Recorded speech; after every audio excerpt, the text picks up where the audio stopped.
Hi there, me again with another one of my pesky disclaimers. Similarly to last week, we're going to chat about Station 19 as if it hasn't been cancelled, because at the time of the recording, which was the 2nd of December, it hadn't been. Secondly, we're going to wish you a happy holidays and talk about wrapping up 2023. Again, this is because our schedule got thrown off by the cancellation of Station 19, which meant we had to record an emergency episode, and so our schedule was thrown off. So essentially, when we say happy holidays, just ignore us. I should also mention that we are going to discuss the touchy subject of sexual assault. So if that's something that's likely to trigger you and cause you upset, just please be aware of that. But we will give you fair warning during the episode before we discuss that. So with all of that said, let's crack on with our usual shenanigans. Thanks for joining us for this third and final instalment of A Spotlight on Lost Storylines. I think this is my last section, but it's a chunky monkey of a section. That chunky monkey. Again, No? this one Nothing? has not been a top 40 hit over here, Okay. I don't think. All right. I've never heard that one on Top of the Pops. Okay. Fine. Be that way. That monkey. That chunky monkey. Now it's stuck in my head. I mean, our charts have been the poorer for it, obviously, for not having that track feature. I don't know how you've It never sounds heard like that song. sounds like a banger, mate. I don't know how you. Now I have to look it up. Because I don't know how you've There we never go. heard this song. Hold on. I think it's actually called Chunky Monkey. That would make sense from the lyrics that you just sang. It's called Brass Monkey. Brass Monkey Yep. by the Beastie Boys. Yes. Right. Got I'm it? sticking it on my playlist. Okay. I've got it. All right. Got it. Right. My chunky monkey of a heading for this last bit is big issues. Okay. And I don't feel it garners any real explanation. I think that just about covers it, what's included in this. All right. So, under this heading, I've got Maya's hearing loss, Okay. Joe the homeless guy, Joe and Schmo. Andy's assault. Okay. So, shall we kick off with Maya's hearing loss? Yeah, that lasted like how many episodes did you calculate it as? Or we got even I if we got a think nudge about it? I think it's mentioned in like 3. I was just gonna say three. It's like three because even if it's just like a 2 second acknowledgement of it. Yeah. Yeah. Okay. So she loses her hearing as a result of the explosion in 109. Mm-hmm. And then we see it affect her in 110 during the skyscraper fire when she doesn't hear Vic yelling for her to get down. Yep. And then Sullivan notices that her radio is turned all the way up in 203. Yep. And she kind of makes an excuse about it and says, "Oh, I must have nudged it." Yeah. And then it is never mentioned again. Never mentioned again. And Hannah, who we referenced earlier, who emailed in asking us what MVP meant, but Hannah emailed us some months ago saying that she would have really appreciated more of this storyline because she is hard of hearing herself. And Okay. And I'm sure that it's something that Gray could have gotten his teeth into, Gray Damon, because his mum is deaf, and he signs, as we know. Yes. And I think the producers missed a trick in not doing more of a storyline on hearing loss because it is a massive, massive issue in the fire service. So I went into full-on like nerd mode for this. And I read a report from the International Journal of Environmental Research and Public Health. Okay. Who does that? You went all in, man. Mate, I'm just the biggest bloody nerd. But it was a banger. the report from the International Journal of Environmental Research and Public Health. Can't even say it. It was published. There we go. There's the word published. It was published in February of this year, so it's nearly a year out of date now. And it was completed after researching noise-induced hearing loss amongst 300 South Florida firefighters. And wow. Okay. yeah, and it turns out there are approximately, in fact, let's play a little guessing game. How many firefighters do you think there are approximately in the US? How many firefighters do I think are in the US? Yeah. Oh God, I don't know. 3.2 million. No. I thought you would Okay. go smaller than that. I mean, I don't know what's your population size in the US? I don't even know I that. don't know. There's like 66 million people in the UK, in Great Britain. But I don't know how I many. have no I don't idea know your what you're population size. asking me right now. But I just thought this was like quite a large number of people. So apparently there are approximately 1.1 million firefighters in the US, active Okay, firefighters. I that's think that fair. seems like a lot of people that are fighting fires. But, Okay. so that means that you've got like over 1 million people who are exposed to recurrent hazardous noise, both in like Okay. doing like just routine tasks at the fire station and then when responding to emergency calls. Like that's a lot of Okay. people that are potentially at risk from Yeah. noise-induced hearing loss.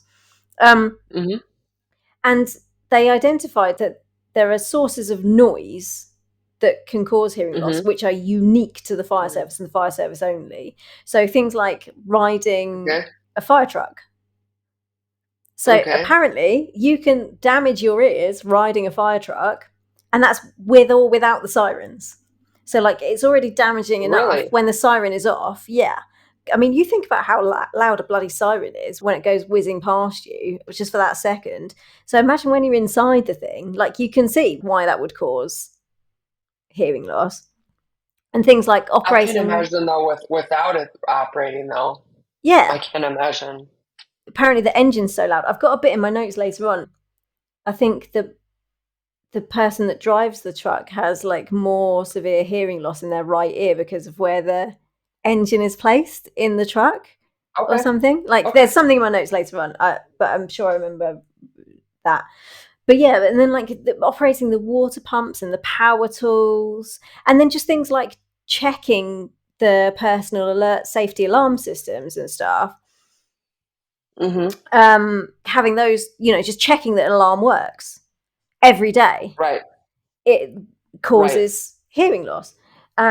Opening and closing bay doors, like they bang really loudly. These are all things that only firefighters are exposed to that cause hearing loss. Helicopters, gas leaks, they have to shout to communicate over their radios all the time. And these firefighters that they interviewed stated that the loudest noise exposure does actually occur on scene because there are so many competing sources of noise in the background at like variable levels. And while they have to attend those scenes, they also have to respond to radio and in-person communications. So they've got to get the radio and each other heard above all the competing noise that's going on at the scene. So basically, it's really bloody loud. Okay. So, so here is my thing about the engine. It says that drivers have. Tiffany's making fun of my hands again. But the drivers of the truck have right ear hearing deficiencies because of the motor's location. And on a day-to-day basis, the two-way radios and the station alerting systems are usually set to the highest volume. Okay. I can see that. Yeah. So actually Sullivan's saying to Maya, oh, you've got your radio up really high. That wouldn't actually be a thing because they always have their radios up really, really high. Right. I pulled a quote from the report, and a firefighter said the radio is always set loud and then you put it right to your ear because you can't hear the radio with all of the background noise. So not only do they have it like all the way up to 10, they've then got it pressed right against their ear. Yeah, so they can hear. Yeah. And then this was interesting. So to me, because again, nerd, I had no idea, but it says that extended periods of hazardous noise exposure can also lead to a loss of balance. Which makes sense, I suppose, with the vestibular system being inside the ear. Yeah. But But then that poses a problem that in most essential firefighting tasks, you need balance. You need balance. Yep, that's true. Like you can't be like falling off a ladder or, No, and hearing and balance go together. Yeah. So and there's nothing you can do about it. Yeah, and then more worryingly, and I didn't know this either, is that problems in the balance system may also increase risk for cognitive decline. Okay. So, like later on, you're looking at things like dementia and Alzheimer's, and this is all kind of linked in. And approximately 54% of firefighters' cumulative noise exposure exceeds the National Institute for Occupational Safety and Health's recommendation for the exposure limit. Okay. So more than half of them are way over the limit that they're supposed to be. So that puts them at an increased risk of acquiring occupational hearing loss. And then the damage is like compounded over time. And because there's a delayed onset and hearing loss isn't typically detected until it's permanent and severe, by the time they realise, it's too late to do anything about it. And it can't be cured. Okay. Like noise-induced hearing loss, there's no cure. And then what the study found is that most firefighters are completely unaware of the risk as well, and that their department's policies as well, like on that risk. So there are allegedly policies in place, but the firefighters don't know that there are policies in place to prevent them from this risk that they don't even know that they're at. It's mad. I'm sorry.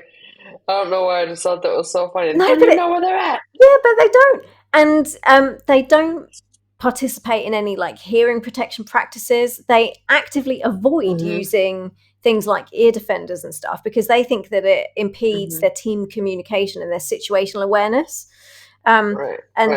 They said that they often forget their ear defenders and stuff when they're gearing up.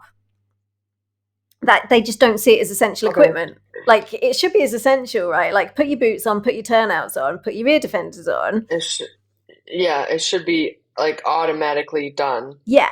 When they're putting everything else on, it should be automatically included. Yeah.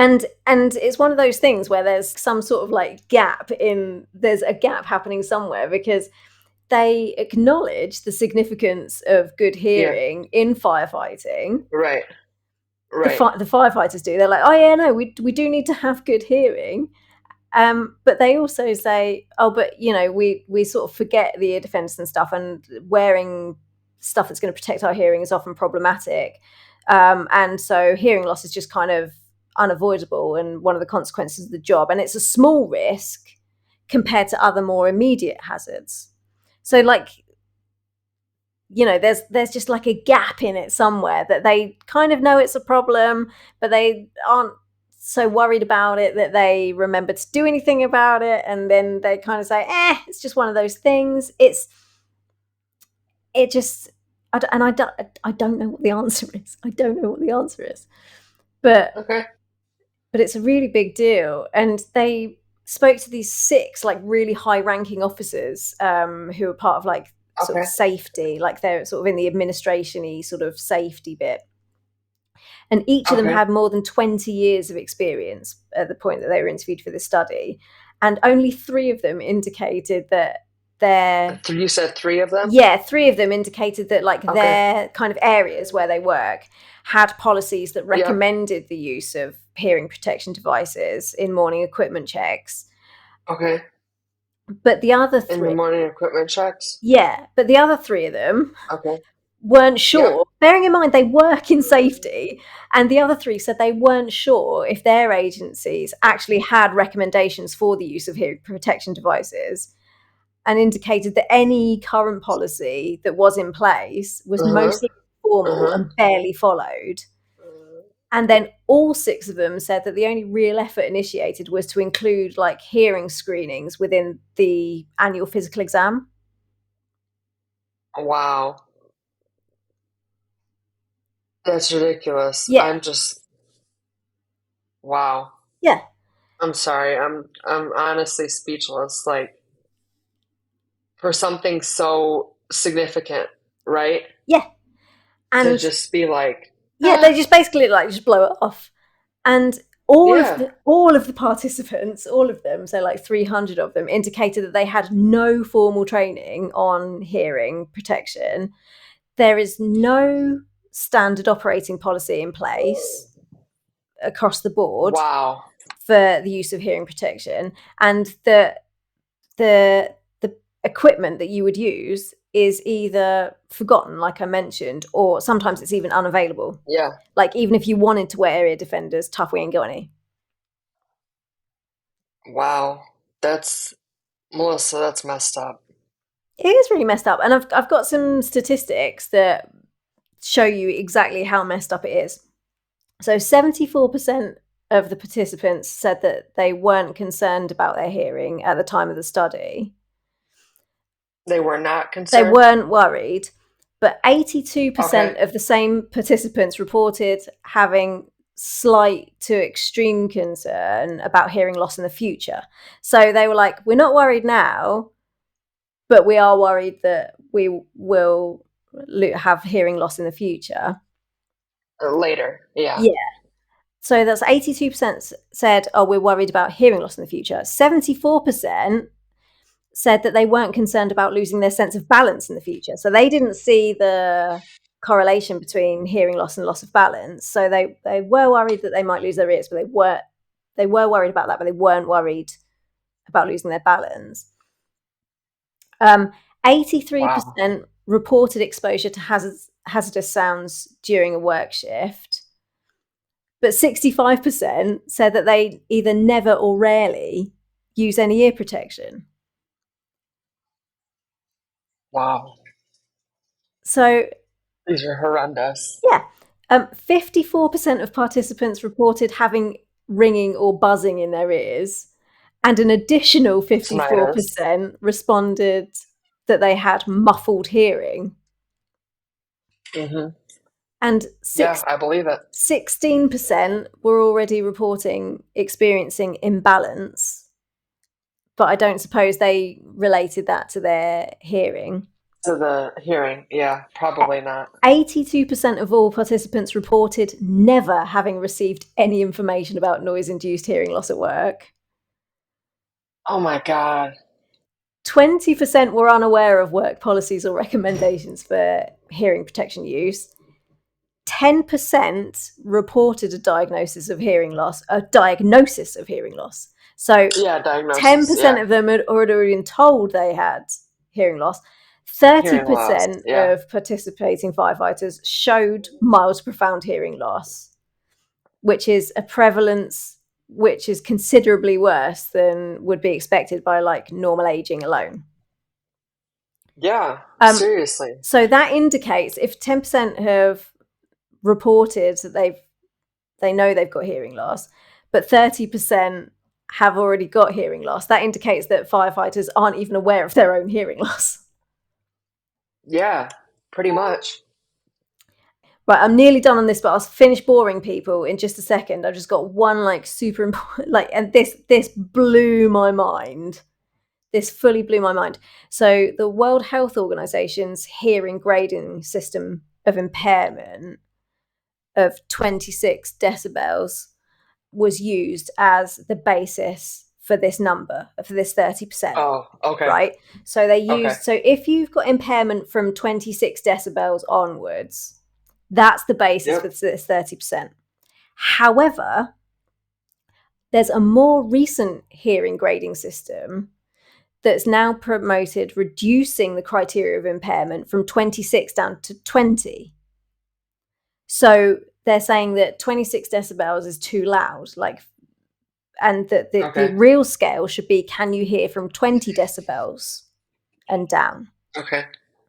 Now, if you recalculate that number using the more contemporary scale, 134 of these participating firefighters in this study, who had previously been categorized as having normal hearing, would actually be recategorized to having hearing impairment. So that would increase this percentage of firefighters that are showing mild to profound hearing loss from 30% to 80%. Wow. Can you imagine that? 80% of that 1.1 million. Wow. I mean, technically it's 80% of like the 600, but if this study, but it's fair to say that you can extrapolate that out. Yeah. Wow. That's insane. And they had the opportunity to bring that up, and they didn't. Yeah, and they didn't. No, that's insane. I don't even know what to say. So I really think that that's something that they should look into, because it's a huge bloody deal. Huge. Like, seriously. That's massive. Ball dropped. Tiffany's doing hand motions for balls being dropped. But yeah. So sorry if that was a bit boring for people. I know it was quite stats heavy and quite numbers heavy. No, that was... But I just think that it's one of those things that we don't think of. And, you know, when we talked about Beckett's suicide and him contemplating suicide, we talked about how suicide was sort of a bigger health hazard, if you want to call it that, in firefighting, than actually more firefighters kill themselves than are killed in active duty. And the numbers there are still like pretty small. And when you look at this, I mean, it's not life ending, I understand, but it's life altering when you look at hearing loss. And then the knock-on effects of that, how they're saying that then will obviously affect your balance and your vestibular system. And then later on in life, it affects you cognitively. So you're looking at retired firefighters who are potentially going to be at greater risk of things like dementia and Alzheimer's. And we haven't had any of that mentioned at all on the show. So they had the opportunity with Maya and they did nothing about it. So... yeah. Well, and even just bringing it, because quality of life, right? Like, yes, can lead to so many other things. If you get what I'm saying, like, I know exactly what you're saying. Yeah, I mean, just like the fact that you know that you have to have the TV up so much louder, and like you can't hear, you know. I know someone with noise-induced hearing loss, and he drives his wife up the wall because she'll talk to him, and he's just like, "What?" And then he gets mad. Why do you have to mumble all the time? Why can't you enunciate? Speak properly, you know? Yeah. And he refuses to wear hearing aids, and she complains that if he's watching like an action movie or something, and she's in the bath, like the water like trembles, you know, like on Jurassic Park. Yeah. Oh yeah. And she's, you know, but he can't hear. You can't hear it. Yeah. And it does affect every facet of his life. And I know that I've made it sound silly, and it's because a lot of it is his wife complaining, and it's the way that she complains is funny. But it's not funny that this dude's lost his hearing and it could have been avoidable. Yeah. And when you're looking at these stats, and you're looking at 80% of these 600 firefighters can't hear below 20 decibels. Yeah. Because of something that could have been prevented. They're either not told to put ear defenders on, or there aren't ear defenders available. Right. You know, but like, here you go. Here's a gadget. Someone like just invent something that that puts their radio system into some ear defenders. That can't be hard, right? And now you can hear your colleagues and protect your ears all at the same time. Yep. It's just terrible. It makes me feel so bad for the firefighters who are out there. These are things we don't think about. We think about smoke inhalation. We think about burns. We think about orthopedic injuries, like they're going to get a bad back after lugging all this equipment, and we think about the toxins. Yeah, all that stuff. We think of all that stuff, but hearing loss. Yep. So. Yeah. Well, thank you for that. Thank you for the statistics and that stuff. I really do appreciate it. I'm glad you do, that you appreciate my nerdery. Well, and I think other people will too, right? Because it's bringing attention to things that we otherwise wouldn't have known.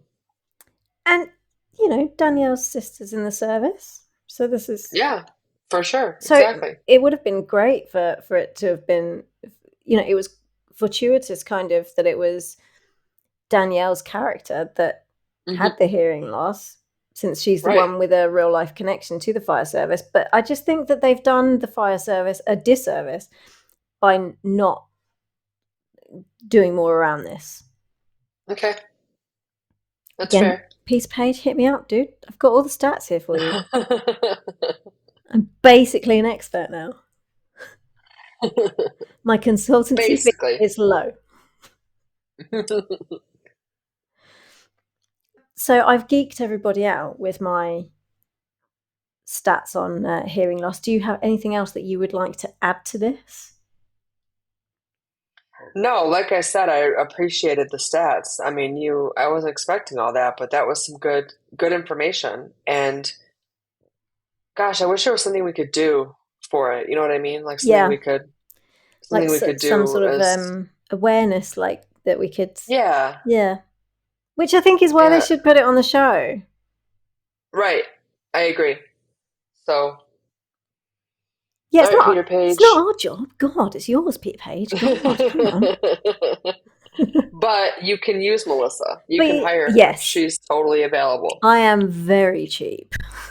I mean, we're talking like a trip to the set, and that's just pay her. Pay her pizza. Trip and her and her set tour and meeting the cast, and pay her that way. I think that'll be efficient. I was about to say payment in kind, but that sounds not quite right. No, I was thinking like pay your airfare, pay for the hotel, stuff like that. That sounded. I don't sound cheap anymore. Now I'm sounding quite expensive. Well, I mean, come on, you got to pay for travel at least. Is that like one of those things, like where when you're a kid, if you want a hamster, you start by asking for a horse and then bargain your way down? Yes. Okay, exactly. So I'm going to need a business class airfare, and I have never stayed in anything less than 4 stars in my life, so you can't expect me to start now. And please, thank you. And actually, please, thank you. And actually, I will just do it for pizza. Joe the homeless guy? Joe Schmo. Cool. What's going on with your face? I don't know. You look like a pufferfish in a nice way. I love pufferfish. Oh, thank you. I'll take that as a compliment. It is very much a compliment. I've had several pufferfish. I love pufferfish. Carlo said to the walking jukebox, which song is this, and what's the following part? Oh, okay. And I can't even give you a tune because I don't know. It just says, "My life is brilliant." Oh no, that better not be a James Blunt song. It might. I don't know. All it says is "My life is brilliant." Dot. I think that is it. That James Blunt song, "You're Beautiful." I don't know. It sounds like a lyric from that, which is like the ultimate earworm. I don't know if it is. Ask Carla, because it might be. What is it? Who? James Blunt, "You're Beautiful." Is it that? Is it James Blunt, "You're Beautiful"? Okay, we'll see what she says. See what she says. I've got that song stuck in my head now. I hate it. We'll see if that's what it is. Sing something else, quick, because I don't like that song. I need a new earworm. She said yes. And then a whole bunch of laughing faces. Boom. She got it right away. I said she got it right away. Ask her for a better one because I've got that stuck in my head now. Please. Wants a better one to replace that one because it's stuck in her head now. She said it wasn't well, that was an easy one. Because I said she got it right away, and she said was an easy one. And then I said she wants a better one to replace that one because it's stuck in her head now. Yeah, thank you. So we'll see what she says. Thank you. You're welcome. I'm impressed. Thanks. Just by giving you 4 words, you got a song. Boom. That's impressive stuff, man. You are the walking jukebox. I've been called worse. I'll take it. To kill an earworm, you need to sing the Tetris song. What does that mean? The Tetris song? What song? All right. Well, that was something Carla wanted me to do, and I forgot to do it last time. So I told her I would do it today. Thank you. Done. We've done it. You're welcome. Yeah, check. Next. Tick. Next. Should we do Joe the homeless guy next? Joe the homeless guy, yeah, who made a killer-looking sandwich, by the way.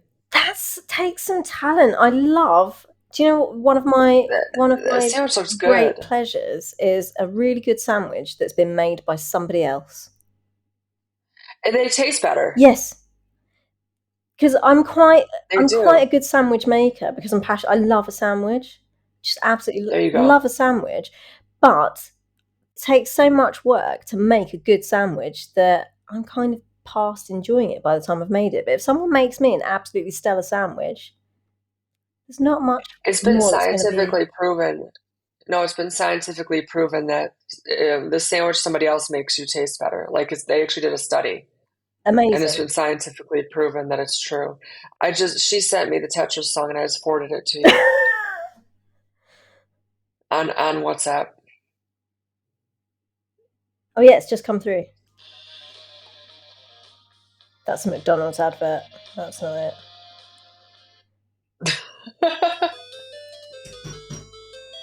Oh, now I remember. It's all coming back to me now. It's all coming back to me now. There are moments of... Sorry, that's the one you really like, by Celine. There we go. By Celine Dion. You really love that song. I do. I used to be a big... Like, you could probably kill that one. Oh, yeah, I'd murder in cold blood. I'm trying to think of the Celine Dion song I used to love. Oh, The Power of Love. Oh, remember that song? Yes, the original is by Jennifer Rush, I believe. Oh, okay. Well, The Power of Love by Celine Dion. I love that song. Love it. I didn't know it was recorded it for Jennifer Rush. It was Jennifer Rush. Gosh, you're just killing it this morning. You're on a roll. I don't know what to tell you. I've had a nice cup of tea. I'm well rested. I've had a nice cup of tea. And, okay. Well, whatever it is, it's working for you, mate. It's working, mate. Yeah, it's working, mate. So, should we? What about Joe? I was going to say, should we see if it works for Joe? We've gone on that bumpy road again. Yes, we were talking about sandwiches. Well done for pulling us back. Beckett made a good sandwich too, by the way. Yes, he did. Remember when he got scared, the Halloween episode. Yeah, and then he dropped his sandwich because of. But that was a killer sandwich. It was a good-looking sandwich. Yeah. Yeah, it was. A sandwich where you've got to dislocate your jaw to get it in is always a good. Yeah, you gotta do the side and then the other side to get it all, and then it's all in, and then you bite down. Plenty of mayonnaise or spread. Oh yeah, what you've got, but loads of mayo because you don't want a dry sandwich. No, definitely. Yes, I love mayonnaise. I'm so glad you said that. I want to be. I think we're soul sisters now. Oh god, yeah. Oh, BLTs are good. Do you have bacon? I'm just checking behind me. Yeah, there's bacon. Oh, it's on. BLTs in Melissa's future. Oh, it's on. Right, let's get through this. I need a sandwich. Julia, start making the bacon. Come on, darling, get frying. Come on. Yep, start making bacon. It rhymes kind of, Making macon and bacon. bacon. Kind of, make and bake. Making bacon. I don't I know love if it. there was bacon in Joe's sandwich, but it looked like it. Oh, I see what you Yeah, did yeah, yeah, there. yeah, but it Okay. was a good looking sandwich. Joe, we meet him in 307 when he's making said sandwich. Yes. And he tells Emmett that he regularly uses the station to shower and to Yeah. eat, Yes. make awesome sandwiches when the trucks are out. However, Yes, when they pull out. this is the first and the last time we will see Joe, regular visitor to the station, despite the fact that we are in the station a fair whack while the trucks are out. So, two things. One, did Emmett scare him away? Because, Emmett's a big, gnarly bully. I mean, terrifying. It's frightening. And two, even Vic says, oh, yeah, Joe, the one who comes when the trucks pull out. There you go. She even says that. There you go. So it's like, really? We're done with Joe that fast? Yeah, exactly. And I am disappointed by this because Station 19, it regularly tackles the homelessness crisis and kind of brings in unhoused characters. Yes, it does. And so I think that Joe would have made a great staple. Because we've got, in season 1, I mean, it is one of the things that they do well, to be fair, is kind of shedding light on the homelessness, the issue of homelessness and unhoused persons. Because season 1, we've got Mason, he's unhoused. Season 2, there's the rescue of those children who are squatting in an abandoned building, which is when we find out that Jack used to be homeless as well.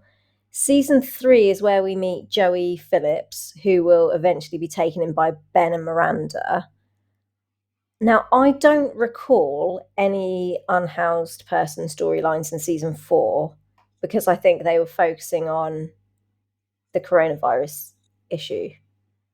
Do you remember any homeless people in season 4? No. And then season 5, we got Hank, who has lice and scabies and is treated at the clinic by Jack in 512, which was a really moving. Good recall. Thanks. I thought that was a really moving scene, actually. All those were very moving scenes. They were just really well done. I just it was very, very touching, very, very sad.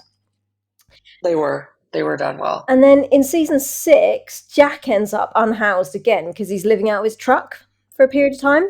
Oh, yep, true. So, Jack becomes one of our homeless people. Yeah, so they do deal with this issue, but I think that the reason that Joe would have been a really good addition is because although his plight is very, very real, and obviously, like, it's really sad and really important to raise, just the nature of his character, the way they brought him in, would have added levity to it, I think.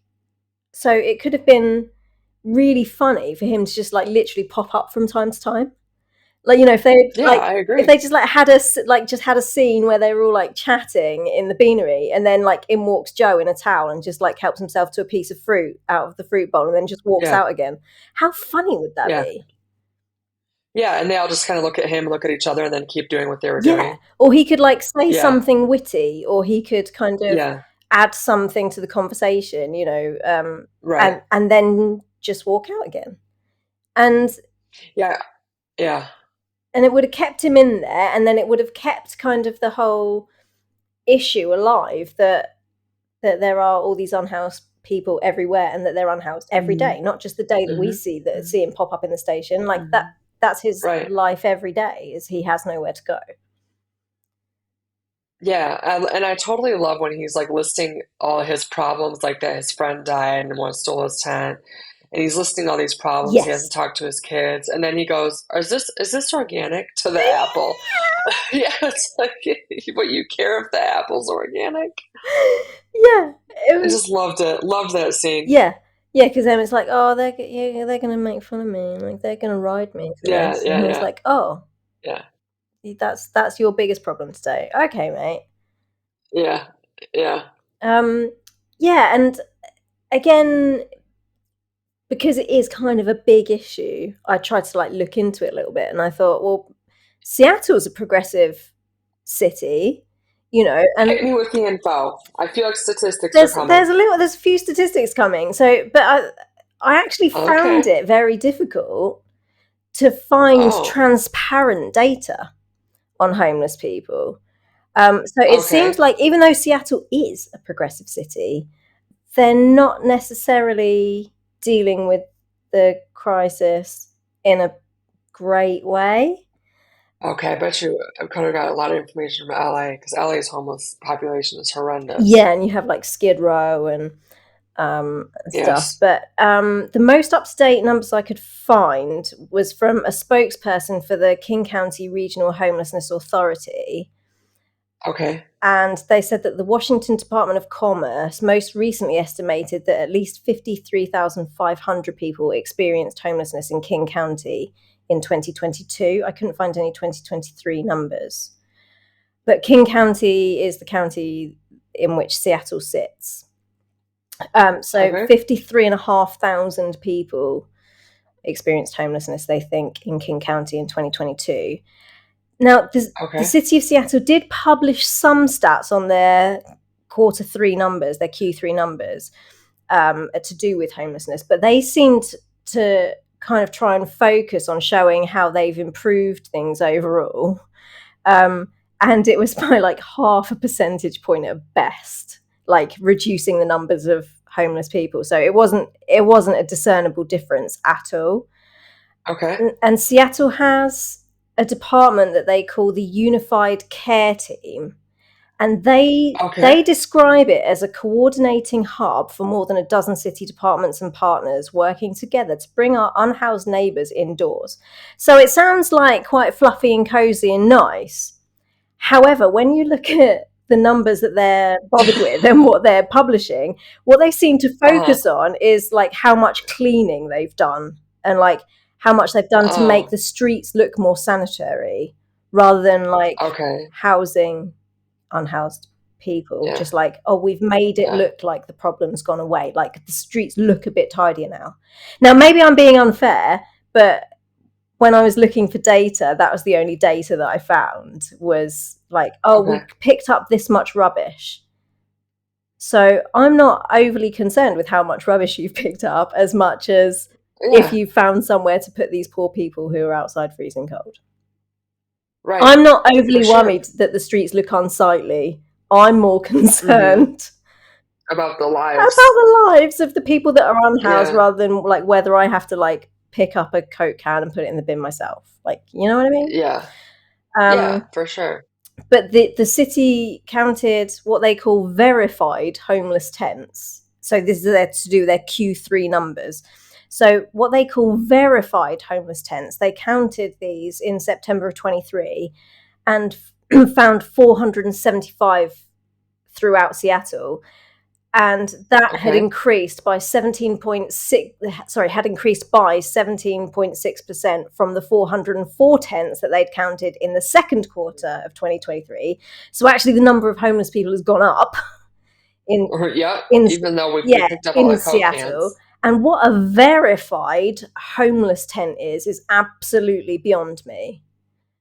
So yeah, I have no idea either. Sorry. So that clearly doesn't include the unverified ones. Right. So are these the ones that like we went around and knocked on the door and made sure that a homeless person was living there? I don't know. Or if is that what just like know, oh well, this is an area where there's where we know there are homeless people, and so we're just going to count these ones, and we're not going to bother with the ones that have just like popped up, here and there.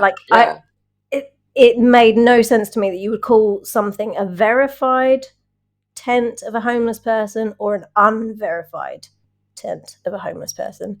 Who bloody knows? Yeah, no clue. No clue at all. So this number of 475 tents belong to homeless people, did not include the unverified one. Plus, it doesn't count people that are sleeping in vehicles, people who are couch surfing, people who are living in temporary housing like shelters or centres for survivors of domestic abuse. Okay. You know, people that don't have anywhere to go once their tenure's up. Like, it didn't count any of those. This is just like tents that they decided counted. So there's obviously like a huge problem that is not being dealt with because the numbers have gone up. And helpfully, for our podcast, which deals with an emergency service, they did publish some numbers in September for emergency call-outs to the homeless population per day. Okay. So medical calls averages out at 37 per day. Fires at encampments averages out at 3.5 per day. And shots fired or shooting incidents averages out at 22 per day. So because I am a stats girl, I also looked at how many fire stations there were in Seattle. There are 33 fire stations in Seattle. So that means that 1 in 10, on average, will attend an encampment fire every day. Oh, wow. And there are more medical call-outs to homeless persons every day than there are fire stations. And there's a 66% chance of the emergency services having attended or having to attend a shooting incident on an average day. Okay.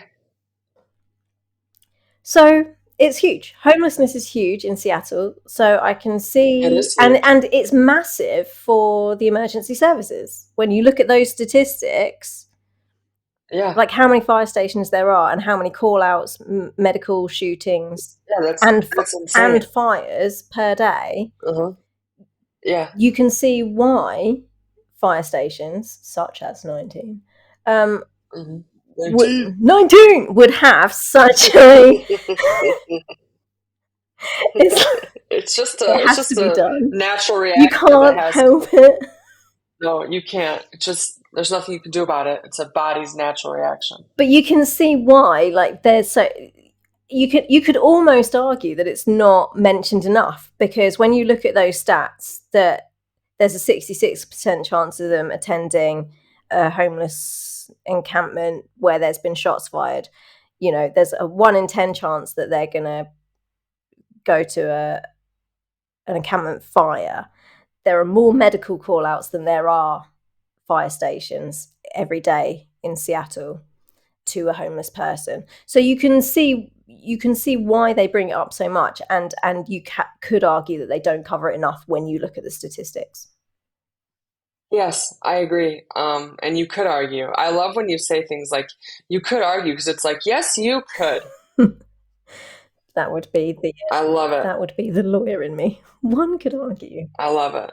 One could argue. Which is your very polite, lawyerly way of saying, I think you'll find I'm right. AKA. But yeah, so with all this in mind, I love that they do continually raise the homelessness issue. And I guess it's good that we do have so many different unhoused people so that we can see how widespread it is. But let's just be consistent with one. Let's just show, rather than like, here's a homeless person and then we'll forget they exist. It would be really nice if they kept someone in like Joe, so that we could see, here is a homeless person whose plight persists. Yes. No, I agree 100%. It would have been a way to keep that kind of in the back of our minds.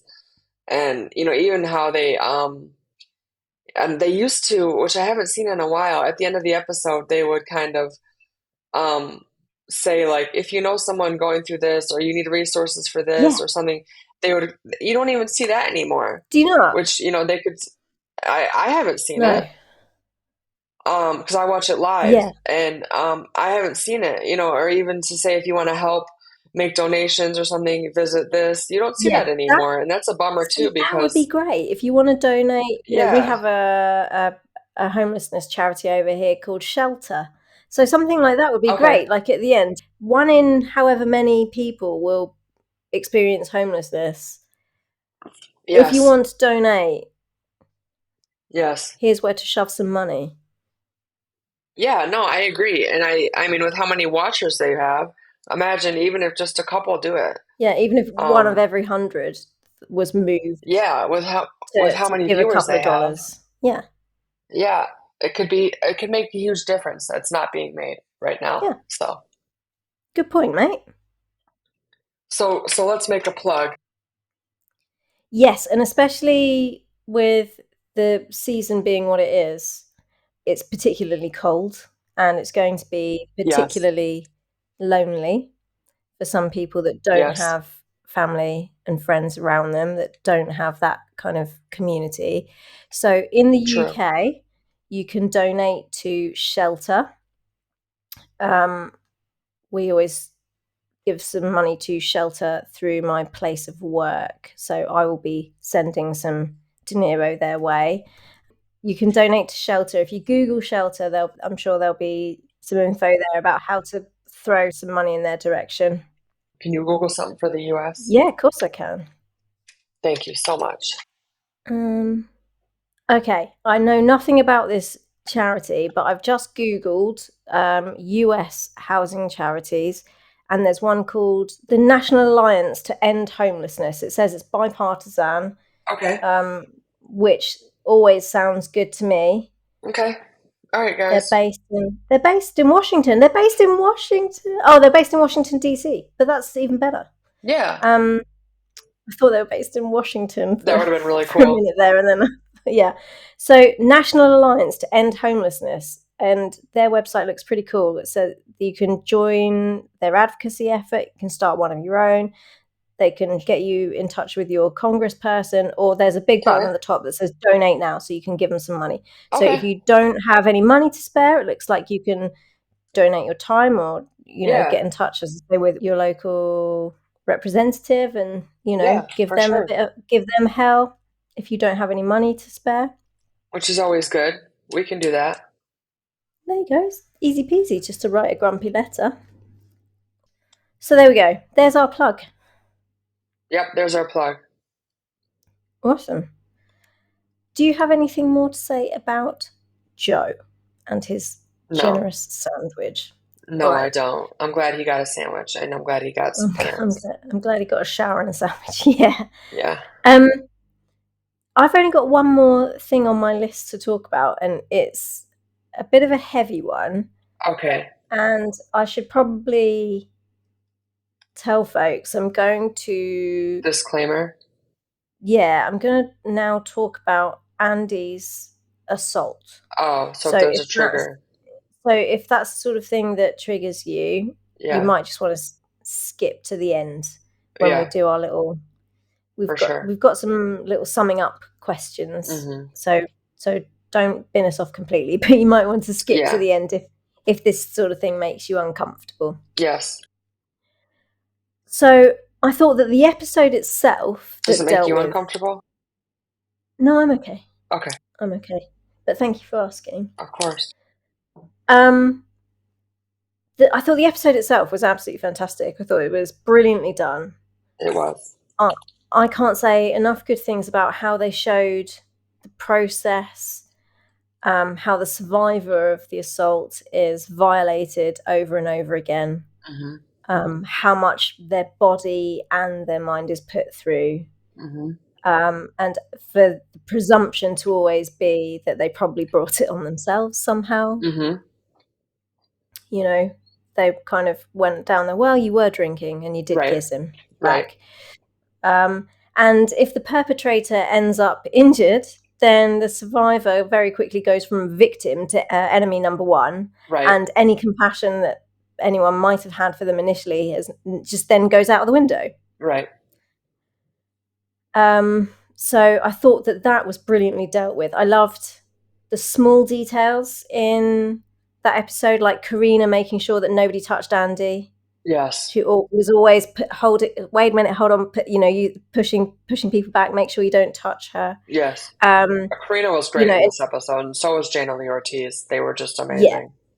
But yeah, it was the small details that they put in like that. Even before they started doing the physical exam, Karina was giving Andy her agency back, saying, Yes. can I call the police? Is that Yes. okay? Yes. I mean, seriously, it was just exceptionally well handled. It was. That episode. However, what came after, in my opinion, not so much. Yeah. I mean, did Andy receive any counselling of any kind from anyone at any time? We don't know. And she suffered 2 traumas. Mm-hmm. She was assaulted, Mm-hmm. and then she accidentally killed the guy. Right. So unless she's a murdering sociopath, even though he tried to do the most violent thing that you can do to another person other than killing them, she would likely care that she was responsible for taking his life. Yep. No, and when you compare it to how Jack took Rigo's death, right, that he was only in the most tenuously, tangential way responsible for, but Andy seems to just not give a toss, like zero guilt. I love how because I didn't even think of that comparison. I love how you compared those two, and looking at those two, that's like uncomparable. How they made Jack react to how Andy reacted. That's wow. Looking at that is just amazing. And Jack's kind of locus to the his actions to the locus of what happened are just like so far apart, whereas Andy literally punched him in the throat, which was the direct reason he died. Right. She literally killed him. Right. And yet she seems to not give a toss. And Andy is not a murdering psychopath. No, so she's therefore not. She would give a toss. Yeah. But there was nothing about that. Like nothing. Yeah, like she would. Sorry, I'm eating, guys. I'm always eating, as you guys know. She would have the emotions around what happened to her, that she was violated, and then separately, in a whole different area or pool, are the emotions of that she took somebody else's life. Yes. And we see neither of them addressed. No. At all. And it just blows my mind. I mean, could we not see maybe just like one support group that she attended? Yeah. Or see her have one conversation with Diane? I agree. Or even like recoil just a little bit if and when Eli touched her. Just a little bit. You know? Yep. But all the writers seem to be concerned about post Andy's assault and killing a dude was turning her into Nancy Drew, trying to find other survivors who would back up her version of events. Right. Right. And not being funny, but we've got a TV show for that. It's called Law and Order SVU. Yeah. So I would rather see Andy process what happened to her whilst she had a supportive detective and or defense attorney doing all of that stuff for her, rather than see her turn into like a Mickey Mouse version of Olivia Benson. Well, I think maybe they're trying to show that a lot of these crimes are not advocated for, and unfortunately the victims have to advocate for themselves. Because if you look at, that's something that the foundation that, since you brought up Olivia Benson, Mariska Hargitay, the actress who plays Olivia Benson, love her, phenomenal. Mariska has a foundation, the Joy Foundation, that focuses on the unprocessed rape kits in the U.S. and how many there are. Good for her. Good for her. But So maybe that was the one thing they showed, is that like you have to often advocate for yourself as a victim of these crimes. So that's Yeah. the only positive spin I could put on it. But other than that, there was a lot missed. Yeah, and wouldn't it have been great, because it seemed like she had no trauma. That, I think that's my issue, is it seemed like, oh, this thing happened Okay. Yeah, that's and fair. I had a bad day and now I'm fine. Yeah, no, that's And fair. that never, ever, ever happens. Yeah, Ever. yeah. You are in no way fine again any day ever after that, let alone the next fucking day. Mm-hmm. And so it would have been great to have, if that's the, and I understand where you're coming from, and I take your point, and I think that actually it's a great point. It is a fantastic point. And that is an important thing if that's what they wanted to show. I don't necessarily think that they were successful in showing that, if that's what they were intending to show, because I didn't pick up on that one bit. Right, and so I agree. If you didn't pick up on it, then it wasn't done well, right? And so what would have been great is if they had shown Andy melting down and trying to, and she seemed more worried about social media posts of like, oh, people think badly of me. She did. You're right. Um, You're right. which I, and I get where they were going with them, was that they were trying to show a culture of victim blaming. I understand that, but don't let Andy care about that. Like, let Andy care about the fact that nobody is advocating her. Not that she's worried that people think that she's a hussy or something. It felt like the focus was completely in the wrong place. Show her breaking down, trying to cope with the trauma of what happened to her, alongside the fact that the law doesn't work. Right.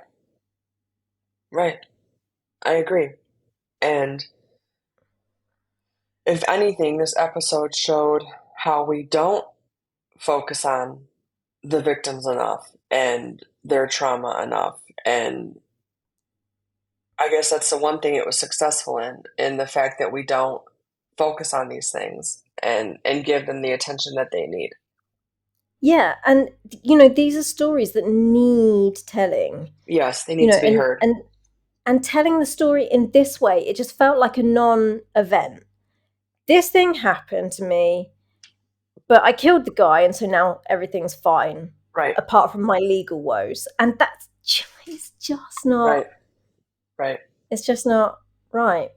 And I've got some stats again. So here we go, all guys. of my stats are for England and Wales, and okay. I did think about trying to get some stats from the US as well. It's okay. But it seemed like a minefield to try and find the US information, because you've got all these different states and everyone handles things differently in each state, and I wasn't sure if I'd be able to find some like nationwide figures. But if I just tell you in England and Wales what the stats are. So in the year ending in March 2020 in England and Wales, there was a total of 193,566 sexual offences that were recorded by the police. And that's the highest level ever recorded. So it's only going up. Now, what this data can't tell us is if it's gone up because more sexual assaults occurred, or if it's gone up because more people are reporting sexual assaults. But it's still staggering that that's just the ones that have been reported. Ours is like nearly 194,000. Ours is the highest was in 2018. It was 146,519. Was that in the state of California, or? That was number of reported forcible rape cases in the U.S. from 1990 to 2022. In 2018 was 146,519. That can't be right. That there were less rapes in the whole of the United States than... I thought you said it was 146,000. I thought you said 1,000. No, 193,566. Yeah, no, that can't be right. Like, But these are no, forcible rape cases, so maybe that's different. Like yeah, very violent, yeah. kind of. So maybe that's why, because of how they categorized it. Actually, I hate that phrase, forcible rape. Right, because any rape is forced. Any Is rape is forced. forcible. Yeah. If you are not consenting, Right. then you have been raped. Right. So it's forcible. By any definition, it's forcible. Yeah, I don't like that. When I saw that, I didn't like that either. And this just is another problem. It's the way that the way that we like categorize these things, and like we say, consensual sex. No, if it's consensual, then it is sex. If it's non-consensual, it's not sex, it's rape. Right. So it's either sex or it's rape. It's not, just choose one. And it's all this kind of flim-flamming and trying to soften the edges of it and trying to talk around, why it's not so bad, and boys will be boys, and it wasn't rape, and and stop it. Just I agree. stop. There's no such thing as forcible rape. If you have not consented, you have been forced. If you have not consented, it is not sex. It is always rape. And this is why it's just not right to me. That I know that he didn't get very far, but he bloody well tried, and he was violent. And we know where he was going with it, right? It was So I agree with you. And she couldn't just get over it. And I think it's just so important. And it's important for survivors, because then they feel seen. Mm-hmm. And it's also important for people who have, luckily, and but for the grace of God, and long may it remain that way for the rest of your life, but people that have not been touched by sexual assault, because they need to see like the seriousness of this. And I'm sorry, but men and young boys need to see this too, and see the consequences of their actions. Yes, now that is 100% true, and that was one thing that that Andy said to the mom when the other victim was like, he'll be angry when this is on the web when he's older, and when Andy was like, he should be angry. We should be teaching young boys and men how that they're a part of this too.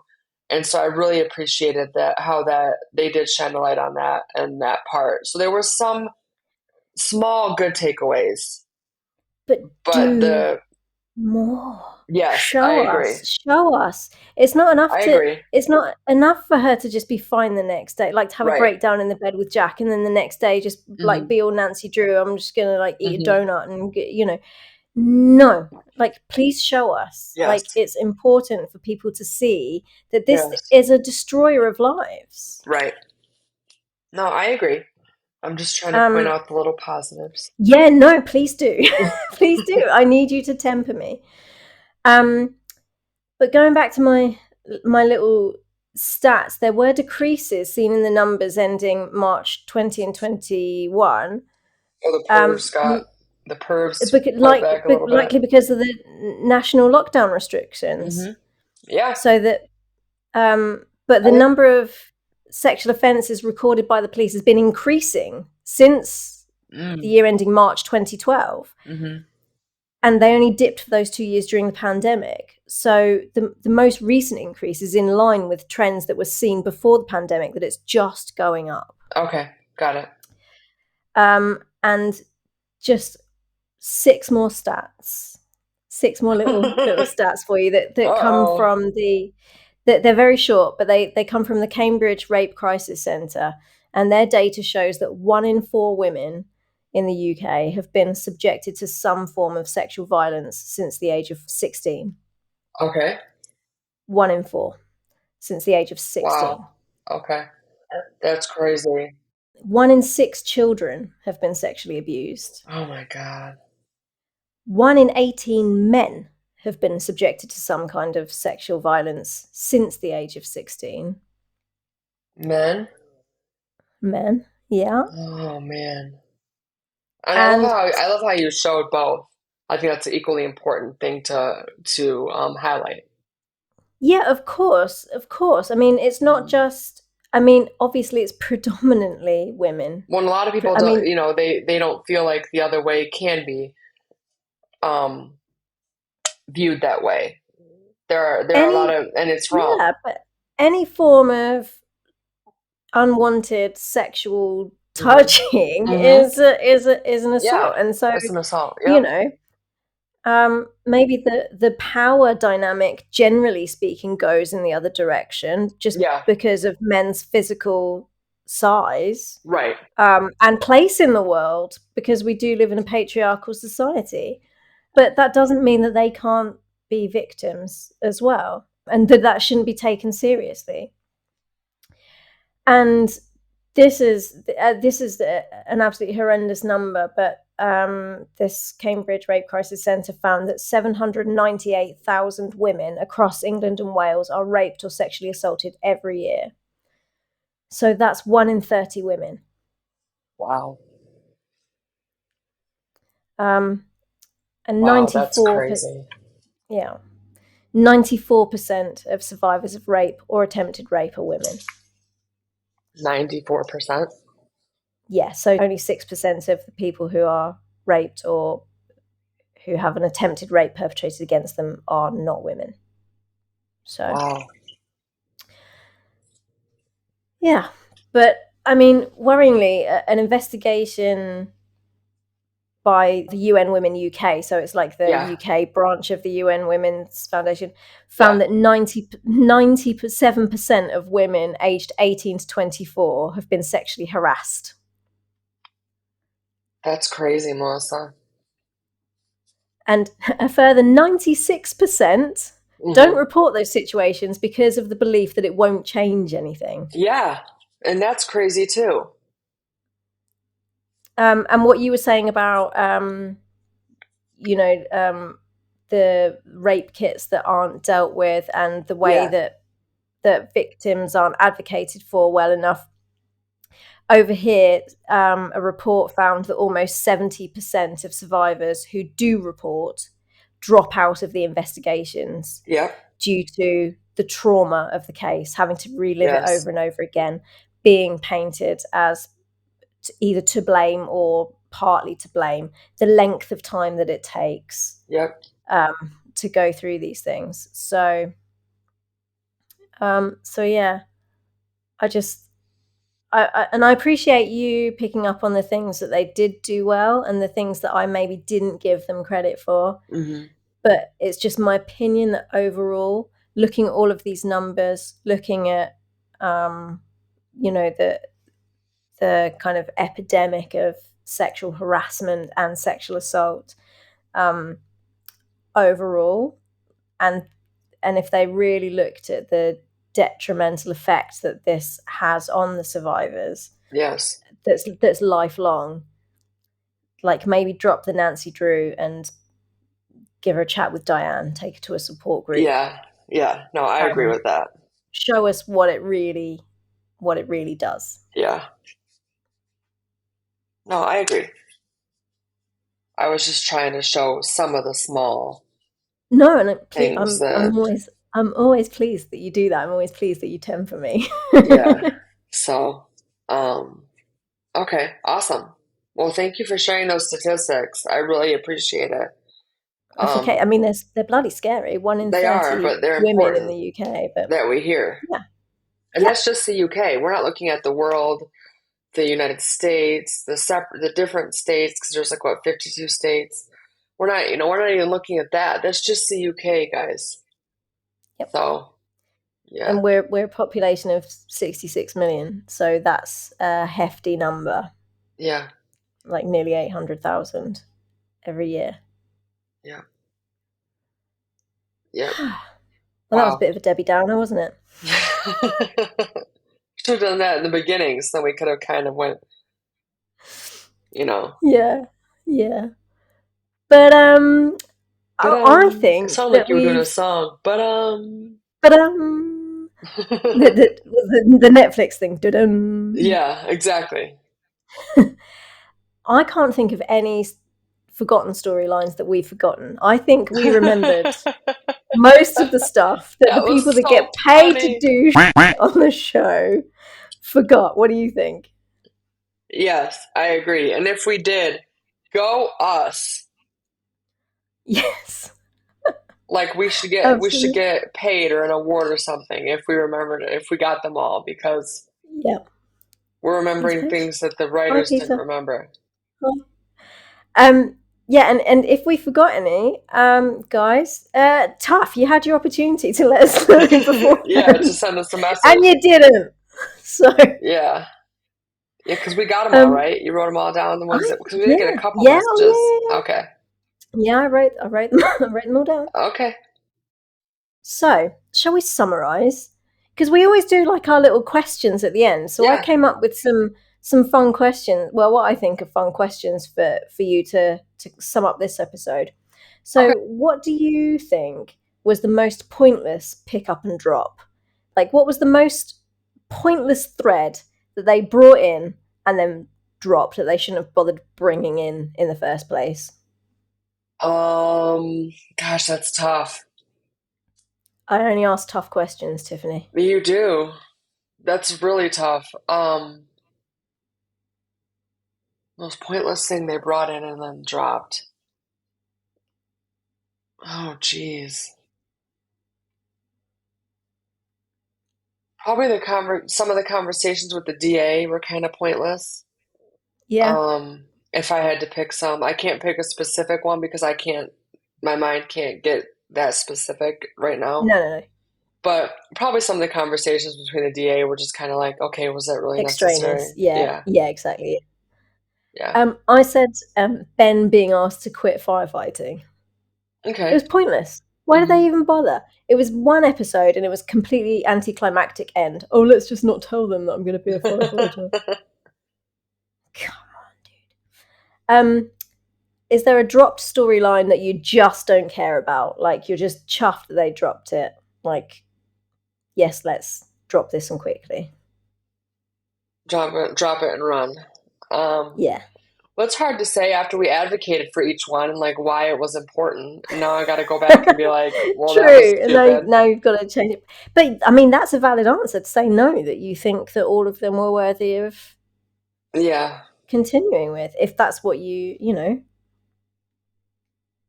Um, I hate to say it, but probably like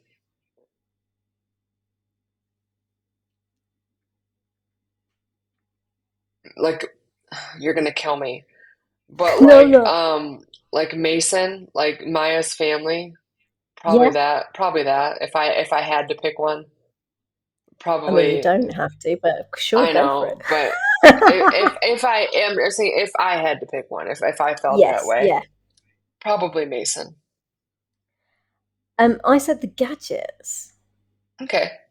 I just don't care. I love like the down and dirty nature of firefighting, like the Yeah. triumph of like the human body and the human spirit. It's probably why I like sport so much, because it's that what is your mind and your body capable enough when you're in a pinch. So giving them like fancy pants stuff just takes me out of the humanity of it and puts me in like a sci-fi space. Yeah, Like if you and imagine some of the best scenes that we've had, if they'd had like cool equipment and didn't have to improvise, like we wouldn't have had like the water boiler battering ram from 109. okay. If we'd have just had a gadget that could do that, we wouldn't have had the silver platter shield that Andy used in the B&B in Yep. season 1. Yep. And then they had like the microwave bomb disposal in season 5.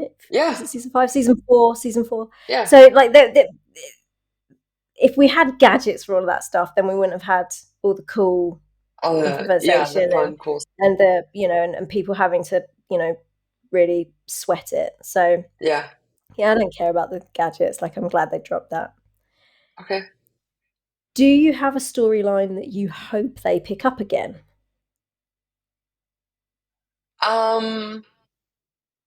Gosh, this is tough too. because I know. this was such a good episode, this highlighting episode, dude. This was such a good topic, and so many. I hope you guys enjoy it as much as we did. Um, Probably Travis's family, maybe. Yeah, I'd like to that'd be see. I'd like nice. to see his family a little bit more.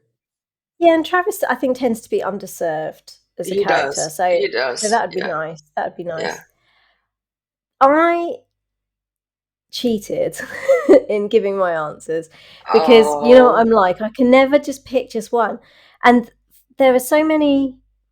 There are so many things like big and small that I went for a storyline arc that I would like them to pick up again, which is Theo's neighborhood, the fires in Theo's neighborhood. Okay. I'd like that to be picked up as an arc. Mm-hmm. And then in terms of like character and character development, Yep. I would really like Maya's mum. I think her name's Yes. Catherine. I would like Maya's mom too. I'd love that. And then Yes. just as a Agree. fun thing, just a fun chuck it in just to make Melissa happy thing would be the softball. Bring the Yes. softball back. Bring softball because so we can actually see it, right? Like actually bring it because Yeah, it I was just want to see mentioned. softball. Yeah, Yeah. I Let's see want to see softball. Andy playing shortstop. You know, Heck like yeah, with the don't just baseball cap. tease. And then the last one in my little question time section is which do you think was the most egregious omission? What the heck does that even mean? You're using too big of words so early in the morning. What are you Sorry, asking? I forget. Like, what's the which thing is it really terrible that they dropped? Like, Oh, okay. what? Yeah, like what is kind of unforgivable that they You see how left much better out? that sounds than egregious omission? I'm like, what the heck does that even mean? So the thing It that you means that I can't have to believe they use even fewer dropped. syllables. Yeah. Um, Probably the assault. Andy's Yep. assault. It's got to be Yep. that one. That was it for me as well. I do think I think Andy's assault, because it kind of affects, well, 50% of the population, Yeah. really. And but I also thought that Maya's hearing loss should have been kept in, just Oh, because yeah. this is a firefighter show and this is something that affects like 80%, according to the stats, of firefighters. And so if we care about firefighters, which we clearly do because we're watching this show, then we should care about that. So yeah, that's what I chose as well. Okay. Awesome. Cool, cool, Awesome. cool. Awesome. Yeah, that's great. We did it. We did it. Do we have I any wasn't more sure like how it was gonna. MVP or anything like that? We're not doing that? Well, I mean, we can if you want. The reason that I left it out was because Oh, come on. we did so many different episodes. So do you just Yeah. want like the MVP of the whole Of the shebang? whole, yeah, of the whole thing. Oh fudge! Go on then. You go first. Probably Jana Lee Ortiz, in displaying the victim and how she did in those scenes, and even just the scene with Jana Lee Ortiz and Stefania Spampinato when they did the forensic part of it. Yeah. That scene with them two, with both of them, if I had to pick two, would be them two in that scene was just, it was shot so powerfully and beautifully done. So kudos to them too. Well, I'm gonna have to go for the Spamp then, aren't I? I'm gonna have to go for Stefania. Stefania Because Spampinato. that's her name. That's right. That one, the That's the Italian one. one. That That's one. the one. Yeah. Just because I thought she did an absolutely superb job in that episode as well. And so Karina was clearly triggered. It clearly brought Yeah, back a lot of trauma for Karina. And she played she that went down there. beautifully Yeah, yeah. in that scene with Karina and Jack Mm. when they're Oh, prepping the room. yeah, yep, I think that was one of the most moving scenes for me, where they both yeah. kind of discussed their trauma and the way that they kept a lid on it, Yes, because this wasn't their trauma. right. They were And they didn't want reliving to it, take away. Yep. but they didn't want to take away from her. And the way that Yeah. Karina kept her cool and kept her doctor head in place, didn't Yes. let anyone go near Andy, don't touch her, don't, and gave Andy her agency, despite the fact that this was clearly very, very, very triggering for her. Yes, very triggering. And Stefania played that a little bit close to the bone for me. I just thought she did an absolutely superb job. She really did. It was phenomenal. Phenomenal. It was subtle and perfect. Yes. So. Yep. So yeah. See, that wasn't too hard. There we go, bonus one, MVP. All right. Yeah, it worked. It worked. Well, yeah, that was. I really hope you guys enjoyed it. That was fun on my end. The just spotlighting. Yeah. So I had a blast. I hope you guys enjoyed it, as much as we did recording it. So. All right. Well, I think this is going to be another 3-parter. Yeah. So I don't think that we're going to have the opportunity to speak to you all again this year. I think this might be a wrap for 2023. Fröhliche Weihnachten. Yeah. Merry Christmas, Happy Hanukkah, all the other holidays all the beautiful things are happening around this time. Happy holidays to you all. Thank you so much for all of your love and support in 2023. It's been an absolutely fantastic year for me, getting to spend this time with Tiffany and then with you guys, because you picked us up and listened to us and you hold us close. And so I'm extremely, extremely, extremely grateful for Tiffany, for all of you, and for the brilliant things that 2023 have brought. And bring on 2024. Yes. No, Melissa could not have said it better. I would say she's the better half out of the two of us. But so grateful for I always tell Melissa I'm so grateful that she sent the message, that she hit send on Instagram and messaged me, because look where we are now. And just so grateful for you, Melissa. I'm so grateful for this podcast, and just that we are where we are, and that we've made it this far, and whatever you celebrate, whether you celebrate or maybe you don't celebrate, just sending all the love and well wishes your guys' way. And just know that Melissa and I are so grateful for you and love each and every one of you. So. Yeah. All right. Well, shall we sign off for 2023? Let's do it. All right. Big love, guys. See you next year. Mwah. Mwah.